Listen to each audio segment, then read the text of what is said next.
Basically നമ്മൾ അവസാനം ഇന്നലെ രാത്രി ഏകദേശം ഒരു 3 മണിയോടെ കൂടിയൊക്കെ ആയിട്ട് നമ്മൾ ഫൈനലൈസ് ചെയ്തൊരു 17 യൂണിറ്റ് ഓഫ് ഇൻഫർമേഷനാണ്.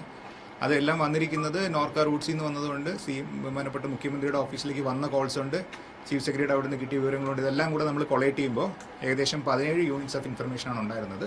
അതിനകത്ത് നമ്മൾ ഏകദേശം 53 മലയാളികളെയാണ്, ഇൻക്ലൂഡിങ് കുടുംബാംഗങ്ങൾ, അഡൾട്ട്സ്, കുട്ടികൾ എല്ലാവരും ഉൾപ്പെടെ.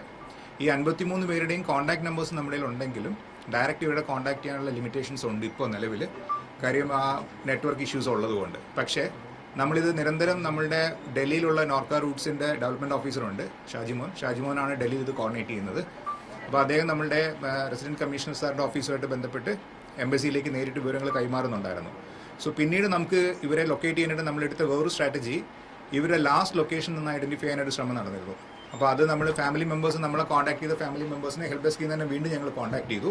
എന്നിട്ട് ഇവർക്ക് അവസാനം കിട്ടിയ വിവരങ്ങൾ, അതായത് ഇവരെ എപ്പോഴെങ്കിലും വിളിക്കുകയോ അല്ലെങ്കിൽ ഏതെങ്കിലും ലൊക്കേഷനിൽ നിന്ന് എങ്ങോട്ടെങ്കിലും പോകുന്നെന്ന് പറയുകയോ ആ യാത്രാ വിവരങ്ങളെ സംബന്ധിച്ച് ഏറ്റവും അവസാനം കിട്ടിയ അപ്ഡേറ്റ് കൂടി ഞങ്ങൾ കളക്ട് ചെയ്തു. സോ അത് വെച്ചിട്ട് അത് നമ്മളിപ്പോൾ ഷെയർ ചെയ്തിട്ടുണ്ട്. അപ്പോൾ അതുകൂടി ആകുമ്പോഴേക്കും ഏകദേശം ഇവരെ സ്റ്റാൻഡേർഡ് ആയിട്ടുള്ള ലൊക്കേഷൻ കണ്ടെത്താൻ പറ്റും എന്നുള്ളതാണ് നമ്മളുടെ പ്രതീക്ഷ. സോ അത് കൂടെ കിട്ടിക്കഴിഞ്ഞാൽ ഒരു ഫൈനലായിട്ട് നമുക്ക് ഇവരായിട്ടൊരു കോൺടാക്ട് എസ്റ്റാബ്ലിഷ് ചെയ്ത് പൂർണ്ണ വിവരങ്ങളിലേക്ക് എത്താൻ പറ്റും. ഇപ്പം നമുക്ക്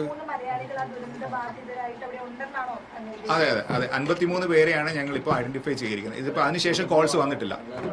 എന്തോ മലയാളികളാണ് ഞാൻ പറഞ്ഞത്. ഈ മലയാളികൾ 53 എണ്ണത്തിൽ വരുന്നത് അഡൽട്ട്സ് ഉണ്ട്, കുട്ടികളും ഉണ്ട്. ഡയറക്റ്റ് കോൺടാക്ട് ചെയ്യാൻ പറ്റിയിട്ടില്ല. സുരക്ഷിതരാണെന്ന് നമുക്ക് ഏകദേശം ഒരു ധാരണയായിട്ടുണ്ട്. സ്റ്റാൻഡേർഡ് ആണ്, അവർക്ക് വേറെ ഇഷ്യൂസ് ഉള്ളതായിട്ട് നിലവിൽ നമുക്കൊരു ഡയറക്റ്റ് കോൺടാക്ട് ഇതുവരെയും പറ്റിയിട്ടില്ല. പക്ഷെ നമുക്ക് എംബസി മുഖേനയൊക്കെ കിട്ടുന്ന വിവരങ്ങളുടെ അടിസ്ഥാനത്തിൽ പൂർണ്ണമായിട്ടൊരു കൺഫർമേഷൻ പറയാൻ പറ്റില്ലെങ്കിലും അവർക്ക് വേറെ ഇഷ്യൂസ് ഒന്നും ഉള്ളതായിട്ട് റിപ്പോർട്ടിലില്ല. പിന്നെ അതുപോലെ ഈ 17 കോളുകൾക്ക് അപ്പുറം വേറെ കോൾസ് ഒന്നും വരാത്തതുകൊണ്ട് ഇത് തന്നെ ഒരു നമ്പർ ആയിരിക്കും എന്നാണ് നമ്മളിപ്പം പ്രതീക്ഷിക്കുന്നത്. ഒരു കൂടുതൽ നമ്പറിലേക്ക് പോകില്ല നമ്മൾ വിചാരിക്കുന്നു.